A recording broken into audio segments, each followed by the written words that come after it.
Geçenlerde Kabil şehri barkın giyin müçbirde kesilmesinin şayadi boldy. Bu kynçylyga diňe paýtaxt däl, eýsem Afganistanyň ençeme welaýatlary duçardylar. İçerdäki bark önümler azlygy, daşardan alınýan barka baglylyk we halkyň barka bolan gün saýyn ihtiýaçlyklary bu ýagdaýyň asasy illetleriň biri diýerler. Bular aralykda birnäçe gün öň Birişna şirketi bilen Azizi Topar'ın arasında bark öndürmek baradaky 5 uly taslamanyň şertnamalarına kol çekdi.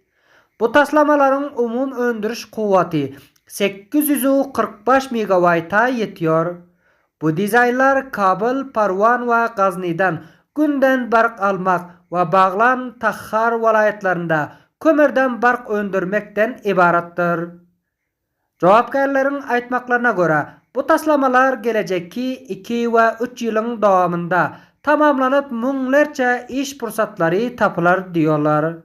Olaryň inanjyna görä, bu dizaynlar amala aşyrylan ýagdaýda Afganistan daşar ýurtdan alýan barka bagly bolmagy azalyp we enerji öpçün etmekde köprek durnuklylygy aralaşmagy mümkindir.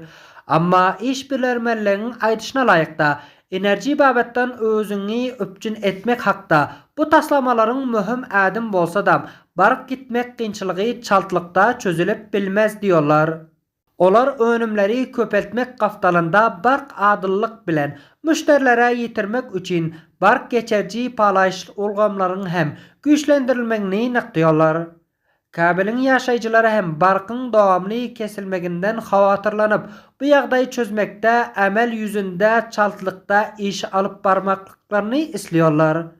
Şondadam enerji bölümünde taze taslamalaryň tekmil bolmagy we maýa goýumlaryň köpelmegi bilen Afganistan gelejeki ýyllarda garaşsyzlyk durnuklylygy tarapa asasy adımlar atmekligine umit baglaýarlar. T24 telewizioni Abdurrahim Kerimi.